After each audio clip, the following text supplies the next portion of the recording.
So I would say our skill sets expanded, our sense of what we could do grew. So, with the passage of time, I used to meet other foreign ministers who would tell me, now my foreign ministry is thinking of coming back to work. I would look at them and say, well, my foreign ministry is thinking maybe we need to go home from time to time. But I say this to you because what happened during this period was an India which, under stress, showed that we had a potential in us, that we could actually in different ways look after our citizens at home, look after our citizens abroad, and also step up for the rest of the world. Now, when I say step up for the rest of the world, what does that mean? I spoke about sending out medicines. We sent out medicines. A lot of it was business. Okay, I mean, people paid, we shipped, but many countries couldn't pay. Overall, at that time, we sent out medicines to 150 out of almost 200 countries in the world. Many were developed countries. But the real thing, the real difference we made was actually in vaccines. Now, vaccines is also something which all of us as citizens should reflect on. Because if we look back at the last 20, 30, 40 years, there was some problem. We knew, we would read in the newspaper like his, that somebody somewhere invented a drug, a medicine, a vaccine.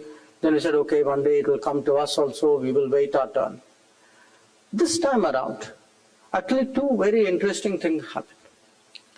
There was one vaccine, which many of you would have taken, the AstraZeneca one, which was made across the world, but made with the greatest volume and efficiency actually in India. And that itself is a testament to what India was capable of. But the second, which was equally interesting, was that you had not only a made in India vaccine, you had an invented in India vaccine. That actually people were taking vaccines which were produced here, which were tested here, whose efficacy, I'm a standing example of that. That during the whole COVID period, I think Prime Minister was the first among the ministers to take it. I think I was the second. But I say this as people during COVID, where our job responsibility was actually to go to hospitals, to go to places where COVID was most like, we used to go to the concentrated centers of infection. And yet, I would say that, at least for 2 years, maybe there was some natural immunity, but at least for 2 years, I would say I at least kept COVID at bay. Now, I say this to you because it's a very graphic illustration. It's an illustration of the dangers that the world poses, the opportunities the world has, the compulsions of interacting with the world. But at the end of it all, from my perspective of, foreign policy, today for me, the biggest, I would say, the biggest plus point I have, the biggest goodwill I have with the rest of the world was what we did in terms of vaccine Maitri. I just came back from a trip to South America. The countries I visited 4 of them. It was the first time any foreign minister of India had been there. I met all the foreign ministers of the Caribbean community. There are 15 countries there. And the foreign ministers of Central America. There are 7 of them. They all came at short notice to meet me. And one of the reasons they came was they wanted to come and express the personal thanks that these 20-odd countries located in America, the opposite end of the world, the first vaccines that they got was actually from India. First vaccine. And in fact, one particular country, Dominican Republic, this is the place for those of you interested where Christopher Columbus first landed and he thought it was India. Okay, so when I was walking down, to see a little bit between the meetings, where Columbus was, where did he live, etc. You actually got stopped in the street by completely ordinary people. I mean, from people who ran shops, to tour guides, to taxi, drivers, who would actually come and say, they spoke Spanish, I can follow a little bit, but there, through expressions, it was conveyed to me very, very clearly, vaccine, thank you, your chief, so they did this, so I also understood what this meant. And I want to say today that the response which we did during COVID and the reach out that we did during COVID today, it actually has had an extraordinary impact on the world. So let me switch gears and then come to something which Vikram spoke about. We have just completed the Operation Kaveri. If there's still somewhere some people still stuck, obviously we would make that additional effort. But remember, Operation Kaveri was not a one-off. It was a particularly complicated operation. For various reasons, we were hesitant to speak about it too much in public. It wasn't just probity and a sense of responsibility. I was actually genuinely worried that if we highlighted the predicament in which our people were, we would be putting them in danger. So during this period, from April 15th, when it started, we've been working very, I would say, efficiently, but very much with not too much details in the public domain. In many ways, you can contrast it with some of the earlier operations. Now, in the case of Operation Kaveri, we brought back almost 4,000 people, and broadly about 11–12% of them were inhabitants of Karnataka state. This was done using the Air Force. There were 17 flights. We used the Navy. There were 5 sorties by ships. But having seen a series of these operations from 2015, when we did the Yemen Operation Rahat, actually this was the most dangerous operation. It was an operation where people put their lives at risk, where there were quite a few embassies in Khartoum. When the fighting started, most of the embassies left very quickly.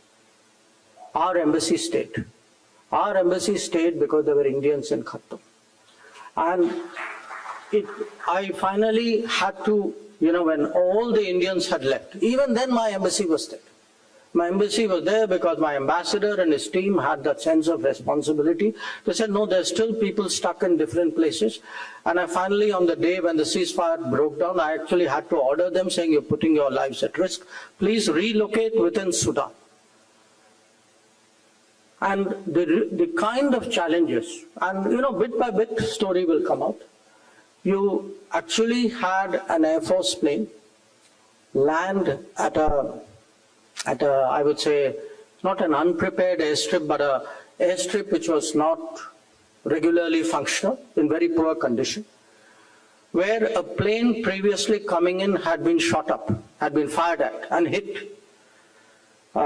And yet these people took the risk of landing there with very little help from the, I think the air traffic controller was non-existent, I think if my understanding is right.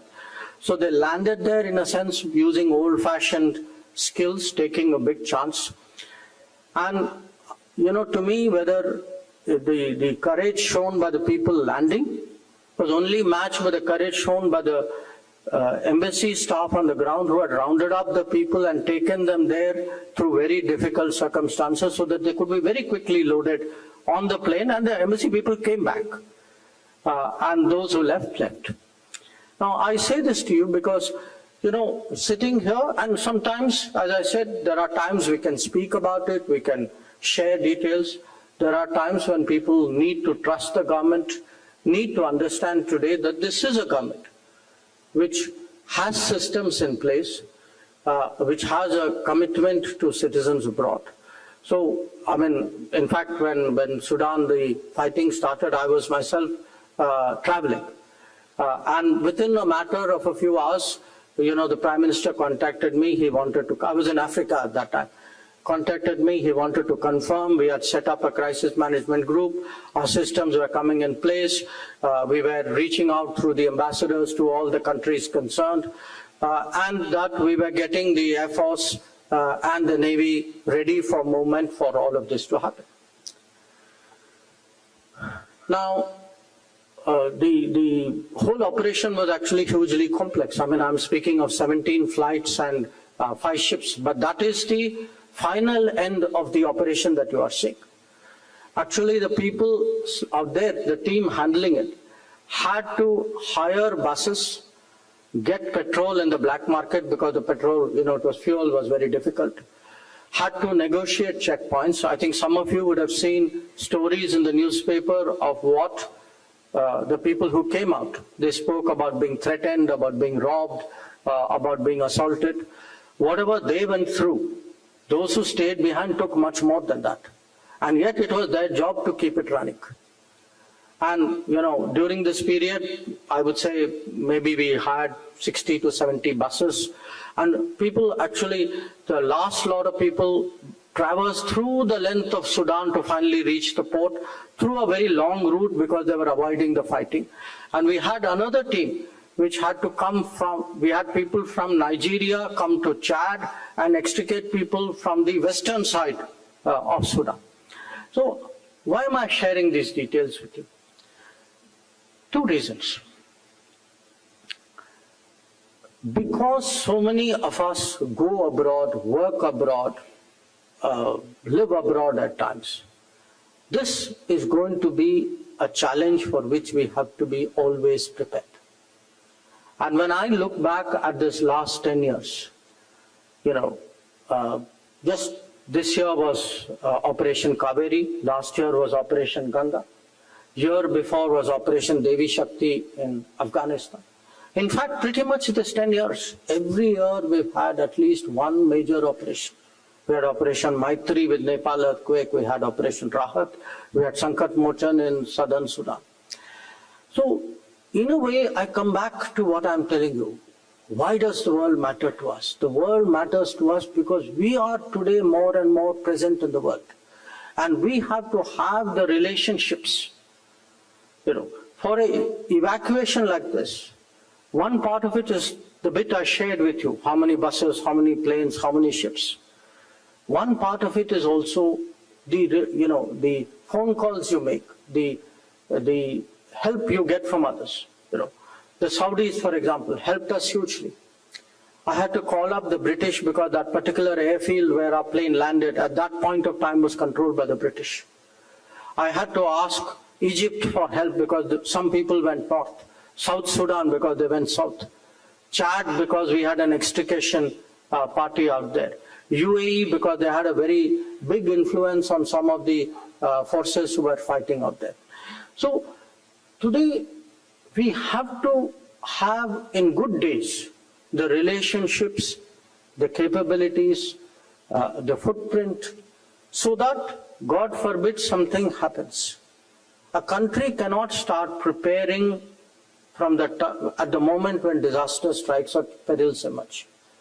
We have to be prepared well before so that if something unforeseen or dangerous or catastrophic happens, to the extent any country can be ready, that country has to be ready. So for me, what I am doing abroad in terms of relationship building is one part of a much bigger change which this country is going through, where we are building capabilities, where is setting in place systems.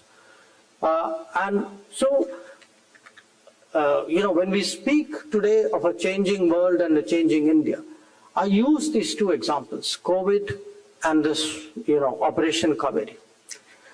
These are examples today of how different parts of the government came together.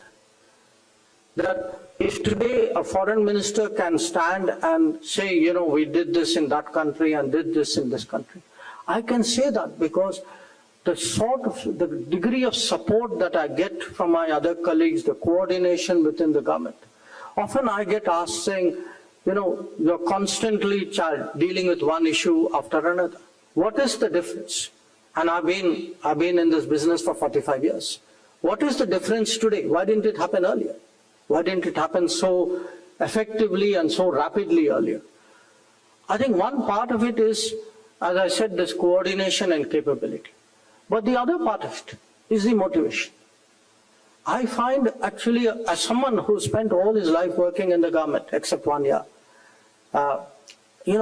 the change within the system itself is important for citizens to recognize. That if I have an ambassador who will not leave until every Indian has left, or, when we had this Operation Ganga going on, the last lot of students, they were in a very, I would say, dangerous position because they were in a city. Every time they tried to get out of their hostel, there would be some firing, they'd go back in. And finally, when we had arrangements in place, the students by that time were not willing to take a chance because they worried if they came out and somewhere something went wrong, they would not be able to be extricated. So to give them that courage, we actually had to send 2 senior officers from Delhi, saying you go all the way to Ukraine, go through that fighting, reach that place, tell the students, see, I've come from India, now come with me, get on that bus and come back with me. Now, the point I'm making here is when I asked for people, I had no shortage of volunteers. And I sent 2 very senior people. And, when they were going, I still remember, I speak Russian. So they were going through checkpoints. Because when there's a war, when there's a conflict, there are checkpoints. At every checkpoint, they would get the same question. Everybody is traveling from east to the west, trying to run away from the conflict. Why are you crazy guys going towards the conflict? And, every time they would give some story because they didn't want to reveal that they were actually going on a mission to link up with the students. But I mentioned this to you because, the motivation today to want to change, to volunteer, to be part of a larger enterprise for national interest. So one part of it is I would say, the capability. One part of it is today the mindset. One part of it is really a much tighter coordination. Now, I can give you many other examples of it.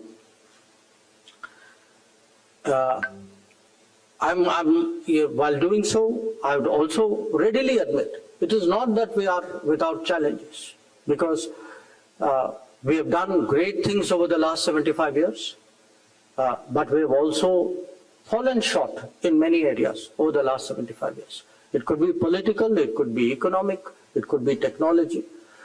I would personally say one area where we should have built much deeper strengths, supported our technology and our industry and our agriculture much more than we did. If today, often any discussion goes saying, look at what China is doing. To me, these examples show India is capable of many things. It needs the motivation. It needs the leadership. It needs that willingness to give the support and the ability to think for ourselves. I mean, if I were to switch, say, to the field of technology, to me, Covaxin was notable because it was invented in India vaccine. But we have today an Indian 5G, which is coming on stream. When I look at what 5G is doing or what is happening, what we call India Stack, the entire, this digital revolution. When I go abroad, in fact, most, the area which interests most people is actually about what is happening digitally. They hear these stories. They hear today that, you know, people get money in their bank accounts without 50% of it being lost on the way. They hear that food support is being given. They hear that there are housing programs where actually the intended beneficiary gets the house. Or that there are health programs which give you today, you know, good quality, low cost health care. And when you tell them these numbers, you know, the numbers I give are actually not just the size of a country, they're often the size of a continent, sometimes more than the size of a continent. So the image of India today is one, you know, it's a pharmacy of the world, the vaccine Maitri, the first responder, the India stack, the 5G, what we are doing in space. It's, you know, for a lot of countries, they follow it with a very deep interest. Again, I refer to my most recent visits. I was in Africa, and I took I went to Mozambique, and I went on a train which was made in India. And what the train had done, it wasn't just a train. It had given in the capital of Mozambique the possibility of creating a suburban rail system in an economical way, in which they could not have done it at a high cost if they had actually had high cost partners or partners who give them stuff which doesn't work after a point, who will remain unnamed. So the point is that, you know, I was in Guyana, you know, they had just bought a ferry from the Garden Reach workshop in Calcutta. So the world today is seeing a different India of different capacities. So what we are doing at home, our governance, our digital delivery, our economic recovery, and most of all, I think what they value is actually the independence of mind. That they, you know, at a time when there is so much polarization, when, you know, there are pressures on you, when others see a country like India stand up for its people to do what it thinks is the right thing in its best interest, we not only secure our interests, we actually give the rest of the world a lot of courage. And they, you know, they feel so much more emboldened also to take, you know, the positions which they believe is right. So for me today, the world, home, these, you know, lines are very, very blurred. What happens outside, what happens inside, how they impact each other, how much our lives have become intertwined, how global it is. So that is why, as I said, you know, I'm happy to come here. I mean, I have a long association with Karnataka, but to come to the most globally connected state of the country, to come to a state which is actually a technology and manufacturing champion, which is a very major exporter at a time when actually our export levels are touching a record, which is a great source of talent, whose people are all over the world, and which is today really so much a part of our, I would say, cultural rise, because I've not spoken about it. But again, you know, independence of thought and mind and position, that is one reason why countries respect India.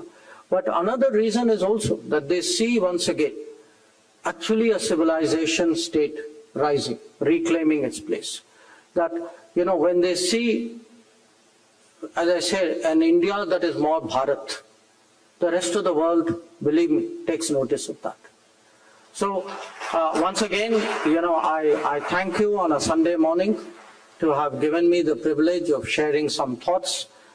So I promise Vikram that I'll allow him to fire a few shots at me. And after that, I'll be very glad to open it up. Thank you, sir, for introducing us to the government's foreign policy, the importance of vaccine diplomacy, and why it's important for us to be aware of our nation's foreign policies going forward. in your book, The India Way, you say that even 75 years later, we are still largely operating in a 1945 framework from which India was excluded. What do you mean by that? And what has changed now? You know, a lot of the global structures, starting with the United Nations, but not only the United Nations, were devised after the Second World War. Now, at the time of the Second World War, we're still a colony. In some way, in some organizations, we had a presence, but not the kind of presence that we would have had we been an independent country. So one part of it is we missed out on many things. We're not the only people who missed out. Large parts of Africa and Latin America also missed out. And that debate is primarily today centered around the reform of the United Nations. That's one part of it.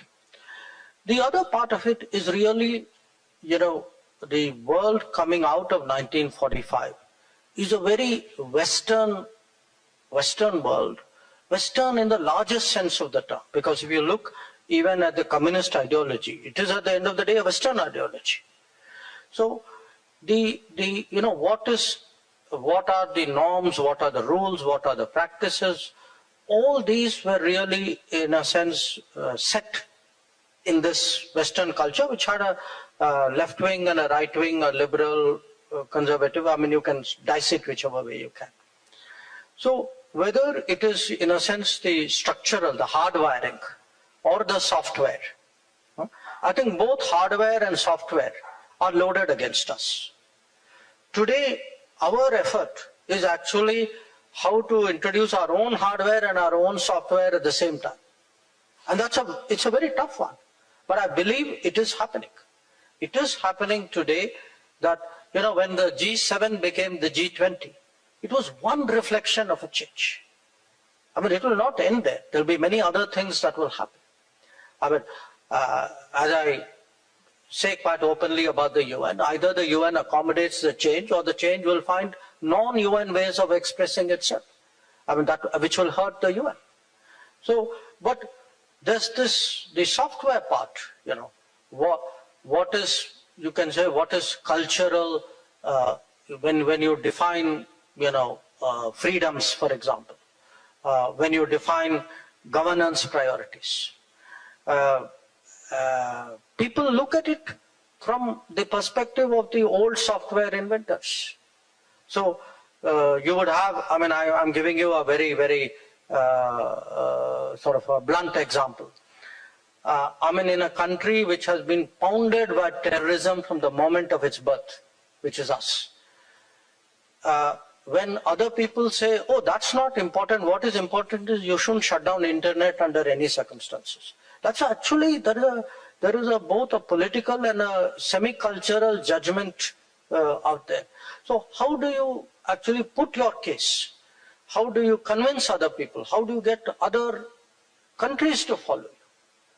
So again, when my example I gave, the independence of mind during this whole Ukraine and the kind of pressures we came under, a lot of countries do not have the ability to say, yes, I will stand up and do what is right for my people. So to me, there's both this hardware, software problem that faces us. Since we're speaking of terrorism, you said that victims of terrorism do not sit together with perpetrators of terrorism to discuss terrorism. Yet the Pakistani foreign minister was invited to India for the SCO in Goa, where he said India is weaponizing terrorism to score diplomatic points. First, should we have invited Pakistan at all to the SCO summit in Goa? And second, how can we move forward if this is the attitude of Pakistan towards terror? No, look, we invited the Pakistani foreign minister because there was an SCO foreign ministers meeting, and when it comes to multilateral meetings, you invite people to discuss that subject. Okay? So he was invited in his capacity as a representative of Pakistan to put across his views on matters pertaining to the SCO. We could differ, he may have his own viewpoint, I may have my own viewpoint. There's an SCO meeting room in which we would exchange, differ. That's one thing. But if you look at what were his public utterances outside in the press conference and other interviews, he's not spoken about the SCO at all. He's spoken about everything else pertaining to India. He's spoken about our politics, he's spoken, his past value judgments, from Kashmir to G20 to BBC documentary. I mean, as I said, other than SCO, he's spoken about everything else. So now, what do I do as a host? See, if I have a guest who's a good guest, I'm a good host.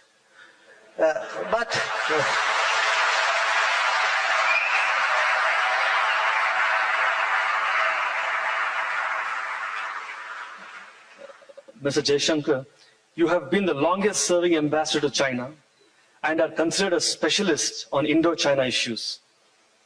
Rahul Gandhi, in a TV interview, said, "You do not understand the threat from China."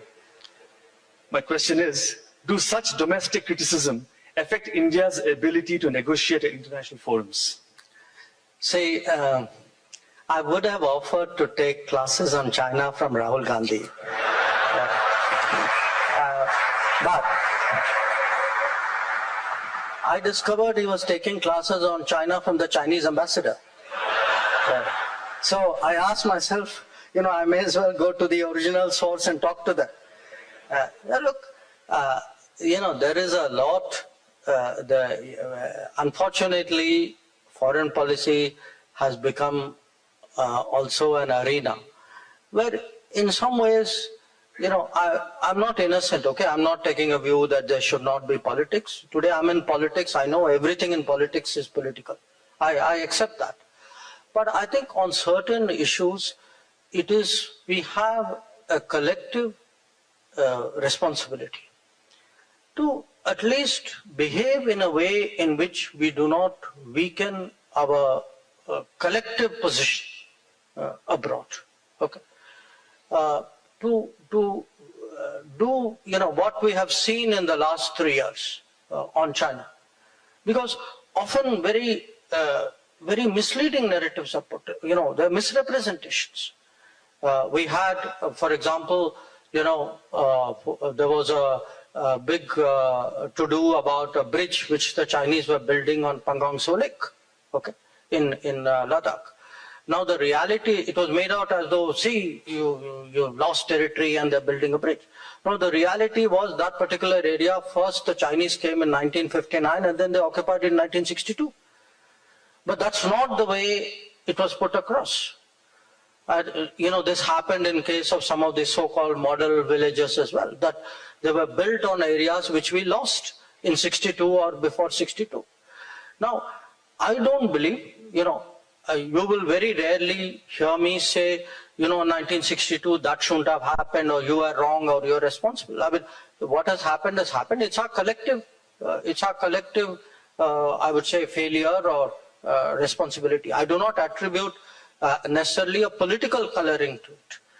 What I would like to see is actually a serious China conversation. I'm prepared to accept that there are differences of viewpoints on that. But if you reduce it to a kind of slanging match, well, I mean, what can I say after that? Since you just came back from the SEO conference in Goa, I'm reminded in 2000, last year, you were pushing for the port in Iran, where India would be very deeply involved in its development. I just want to know, why were you pushing so hard for it, and what is its strategic importance? Look, I'm pushing hard for it because unless something miraculously changes in Pakistan, which I don't expect, I'll have to find a way around that to develop access to Central Asia and beyond. That is why a port in Iran is very important for us. Today there are ports. There is this port called Bandar Abbas in Iran, but it's a very congested port. we would like to have a port much closer to India, that is in eastern Iran, which, if we can work it out with the Iranians, can become a way by which goods can come from India to Central Asia and vice versa. It's been difficult in part because Iran also has come under sanctions. So, many of their companies, are problematic to deal with financially. But we have made steady progress.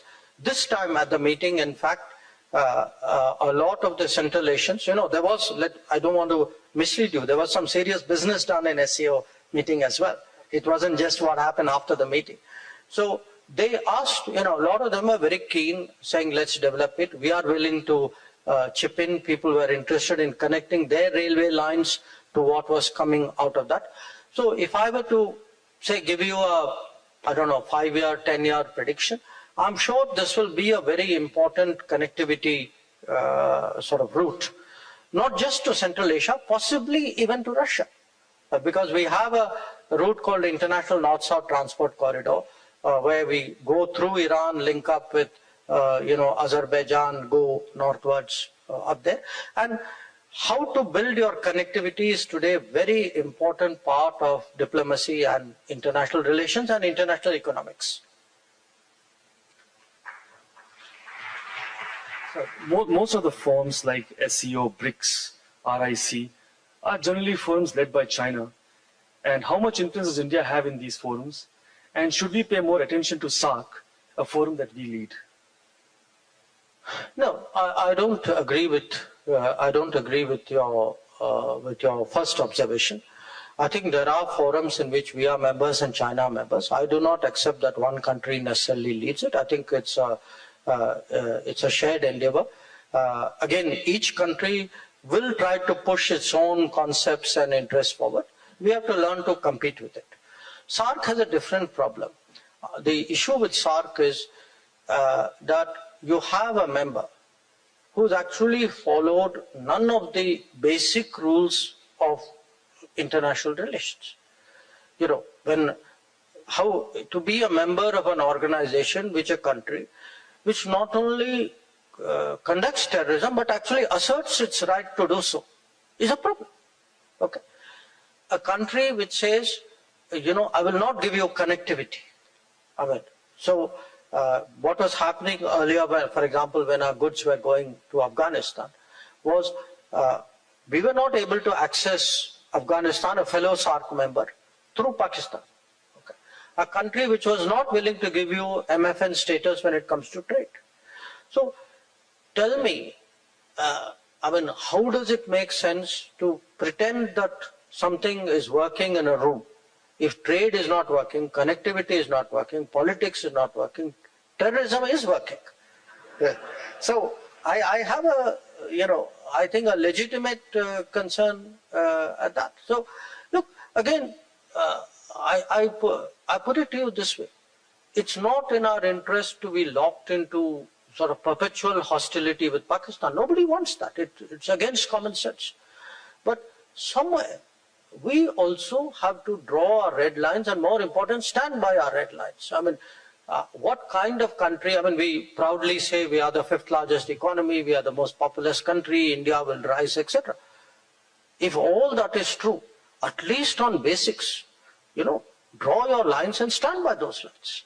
And I feel today that for me, if a neighbor attacks my cities, destabilizes a state, ambushes my military, I don't think it should be business as usual. And I think that's the national mood.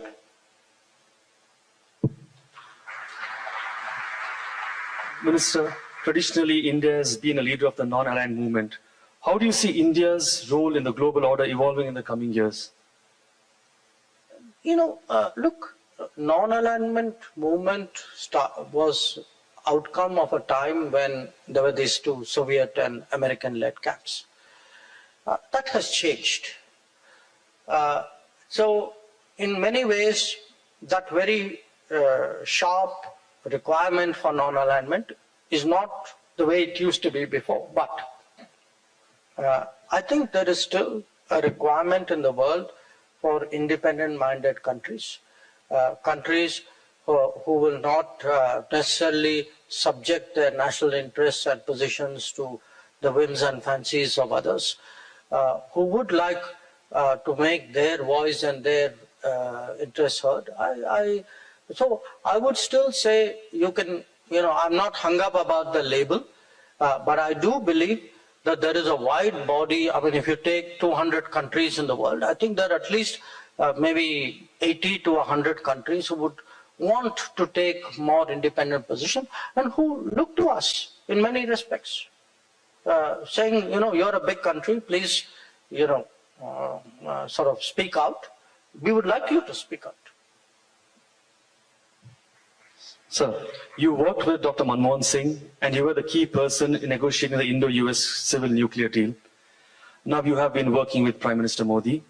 What has been your experience and what has been the difference?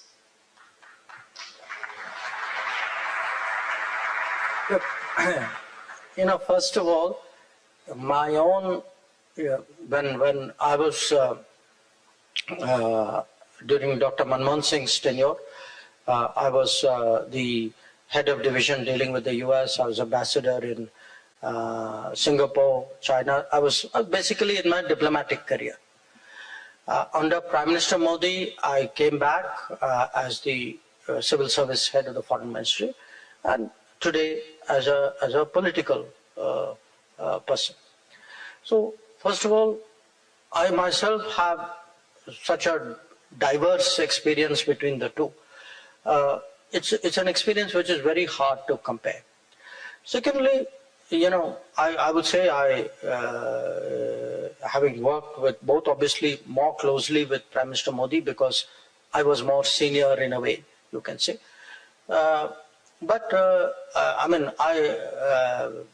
For me, each one was a experience of a very different kind. Obviously, I grew. For me, it was an opening of my awareness and my understanding.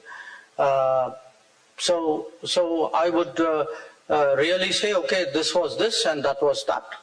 I would not. No, I honestly, it's not something I would necessarily get into a comparison at all.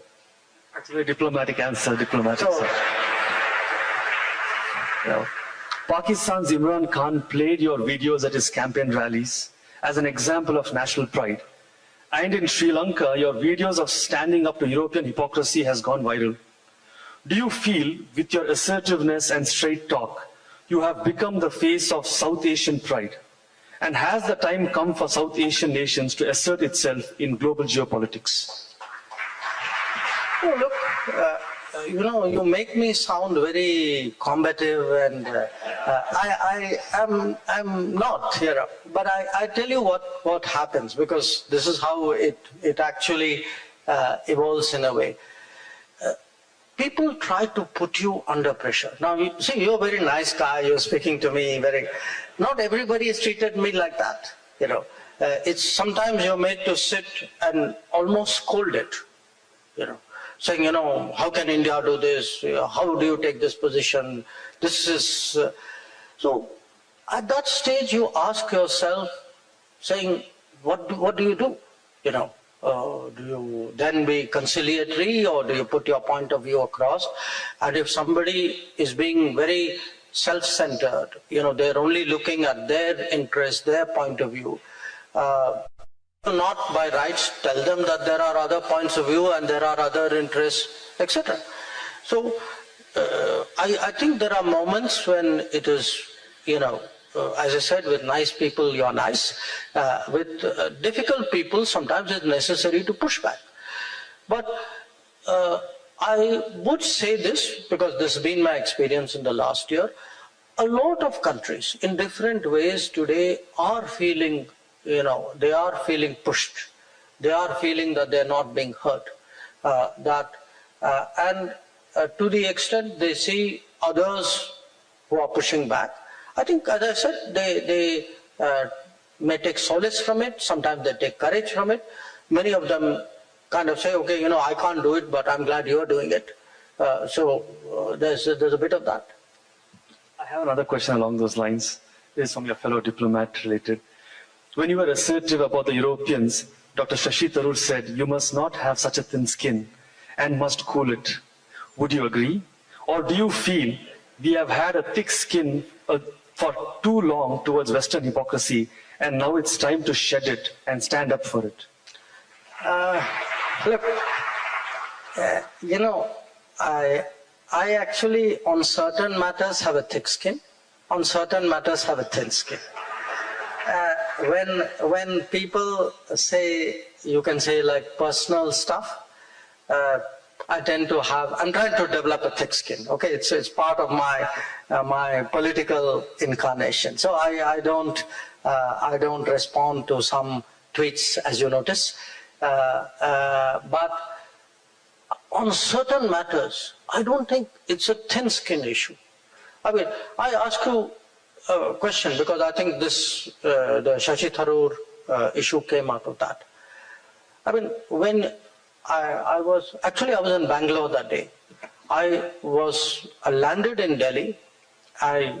Like everybody, immediately switch on your phone the moment the plane touches down. And I saw that picture of that guy climbing up the flagpole and pulling down our national flag. Honestly, tell me, if you saw it, didn't your blood boil? You know, do you want me to have a thick skin on that? So I think there are issues. I mean, if somebody sort of, I would say, insults your country or dishonors your what you hold dear or attacks, your core positions, absolutely, I have a thin skin. I think we should have thin skins. Vikram, you may be a bit surprised, but I must say I'm very happy to see so many people. First of all, namaskara to all of you. You are here on a Sunday morning to listen to a foreign minister. And I think maybe it's a good idea to ask yourselves why. I think you are here because somewhere each one of you actually realizes that the world matters to you much more than it did before, much more than you thought it did before, and there are very good reasons for it. I think somewhere in your mind, probably also you are here because in the last decade, the Modi government has done things and, changed the country in ways in which an average citizen suddenly has got more involved, more interested. And therefore, what the government thinks about foreign policy. So it's not just that the world matters more to you, but it's also that what is the government's approach, what are our concerns, how do we, in a sense, put forward the interests of our country. I think that also matters to you more. And third, my sense is that perhaps you are all much more conscious of the importance of choices that you make in a democratic society. And you want to make informed choices. You would like to know everything that is going around, then make up your own mind what you believe is good for you, good for your community, good for your city, good for your state, good for your country. So with that set of assumptions in my mind, let me actually reflect on the first point, which is why does the world matter more to you? If I were to pick a single example of that, it would obviously be what happened to all of us during the COVID pandemic. A COVID pandemic, because if I had come here in December of 2019 and told all of you that something is happening somewhere else in the world and our next few years are going to be consumed by this, none of you would have believed me. Actually, I wouldn't have believed it myself, so I wouldn't have told you that. And yet, you know, if you look at the last few years, whether it was the pandemic itself, how we responded, what we tried to get from the world, what the world gave us, what difference did we make, I think it was truly in many ways a global experience. But within that experience, there were very important lessons. We are, you know, today holding the presidency of the G20. Now, when the seriousness of the COVID was visible, very early in the year 2020. Now, during this period, we responded. And a country which at the beginning of 2020 was importing, as I said, the very basics for dealing with COVID, actually by the middle of 2020 had started producing enough for itself and also started actually sending it outside. And if there was one country at that time which stepped up in terms of how to expand, because the COVID actually put a huge stress on the medical requirements of the world. So it could be at that time hydroxychloroquine, which many of you will remember, but even something as very basic as paracetamol. The global demand for paracetamol went up by multiple X. So how do you produce more, and even that, which means how do you source the base drugs from other places? So you had actually creating facilities at home. You had your responsibility as an exporter outside. You had the worries about Indians who were stuck, because many of, you know, students, for example, or tourists, many of them actually were stuck without any money and without the flights to bring them back. How do you organize this? And when I look back upon it, you know, to me, whether the fact that we brought back 70 lakh Indians, 70 lakh Indians. So, and you know, the interesting thing, there was this great concept during COVID called work from home. Okay, it's a good concept. I mean, it was necessary. Now, when you are busy trying to bring back 70 million Indians, 70 lakh Indians, for us in the foreign ministry was try to get home occasionally. Because actually we started probably for the first time in our history, started working like a factory in shifts. That we created 8-hour teams and said, because somewhere somebody was stuck 24 hours a day. So if you have to all the time, because you are now an exporter, you are a sourcer, you are a travel agent, you are an airline scheduler, you are a ship mover. So I would say our skill sets expanded, our sense of what we could do grew. So, you know, with the passage of time, I used to meet other foreign ministers who would tell me, you know, now my foreign ministry is thinking of coming back to work. You know, I would look at them and say, well, my foreign ministry is thinking maybe we need to go home from time to time. But I say this to you because what happened during this period was an India which, under stress, showed that we had a potential in us, that we could actually in different ways look after our citizens at home, look after our citizens abroad, and also step up for the rest of the world. Now, when I say step up for the rest of the world, what does that mean? I spoke about sending out medicines. We sent out medicines. A lot of it was business. Okay, I mean, people paid, we shipped, but many countries couldn't pay. Overall, at that time, we sent out medicines to 150 out of almost 200 countries in the world. Many were developed countries. But the real thing, the real difference we made was actually in vaccines. Now, vaccines is also something which all of us as citizens should reflect on.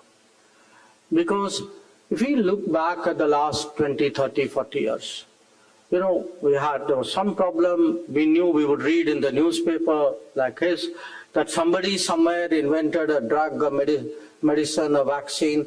Then we said, okay, one day it will come to us also, we will wait our turn. This time around, actually two very interesting things happened. There was one vaccine, which many of you would have taken, the AstraZeneca one, which was made across the world, but made with the greatest volume and efficiency actually in India. And that itself is a testament to what India was capable of. But the second, which was equally interesting, was that you had not only a made in India vaccine, you had an invented in India vaccine. That actually people were taking vaccines which were produced here, which were tested here, whose efficacy, I'm a standing example of that. That during the whole COVID period, I think Prime Minister was the first among the ministers to take it. I think I was the second. But I say this as people during COVID, where our job responsibility was actually to go to hospitals, to go to places where COVID was we used to go to the concentrated centers of infection. And yet, I would say that, at least for 2 years, maybe there was some natural immunity, but at least for 2 years, I would say I at least kept COVID at bay. Now, I say this to you because it's a very graphic illustration. It's an illustration of the dangers that the world poses, the opportunities the world has, the compulsions of interacting with the world. But at the end of it all, from my perspective of, foreign policy, today for me, the biggest, I would say, the biggest plus point I have, the biggest goodwill I have with the rest of the world was what we did in terms of vaccine Maitri. I just came back from a trip to South America. The countries I visited 4 of them. It was the first time any foreign minister of India had been there.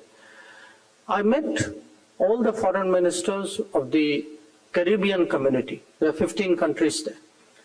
And the foreign ministers of Central America. There are 7 of them. They all came at short notice to meet me.